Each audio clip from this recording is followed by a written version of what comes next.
ഉച്ചയൂണിന് സ്പെഷ്യലായിട്ട് മീൻ വാങ്ങിയത് ഫ്രിഡ്ജിലിരിപ്പുണ്ട് കേട്ടോ. അപ്പോൾ ഇതിനി എങ്ങനെ കറി വെക്കണമെന്നൊരു കൺഫ്യൂഷൻ മാത്രമേ ഉള്ളൂ. അപ്പോൾ തണുപ്പൊക്കെ പോകാനായിട്ട് വെള്ളം ഒഴിച്ച് അവിടെ മാറ്റി വെച്ചിട്ടുണ്ട്. പിന്നെ ഇത് തോരന് വേണ്ടിയിട്ട് ക്യാരറ്റും ചീനിയാമരയ്ക്കയും ഉള്ളിയും കൂടെ പൊടിയായിട്ട് എരിഞ്ഞ് മാറ്റി വെച്ചു. പിന്നെ അന്നേരം കൊണ്ട് ഞാൻ മീനൊക്കെ ക്ലീൻ ചെയ്തെടുക്കുകയാണ് കേട്ടോ. പിന്നെ തോരൻ റെഡിയാക്കി എടുത്തു. ഇനി മീൻ കറി വെക്കാനാണ് കേട്ടോ. അപ്പോൾ ഇതൊരു ചൂര പെരട്ടാണ്.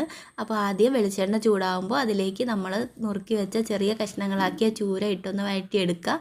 പിന്നെ അത് വഴണ്ടി വരുന്ന നേരം കൊണ്ട് പെട്ടെന്ന് ഇഞ്ചിയും വെളുത്തുള്ളിയും പച്ചമുളകും പൊടിയായിട്ട് അരിഞ്ഞെടുക്കുക കേട്ടോ. അപ്പോൾ അതും കൂടെ ഇട്ട് ആ മണമൊക്കെ ഒന്ന് വരുമ്പോഴേക്കും പിന്നെ കുറച്ച് മഞ്ഞൾപ്പൊടിയും കുറച്ച് കൂടുതൽ മുളക് പൊടിയായിട്ട് ഇട്ട് കൊടുക്കുക.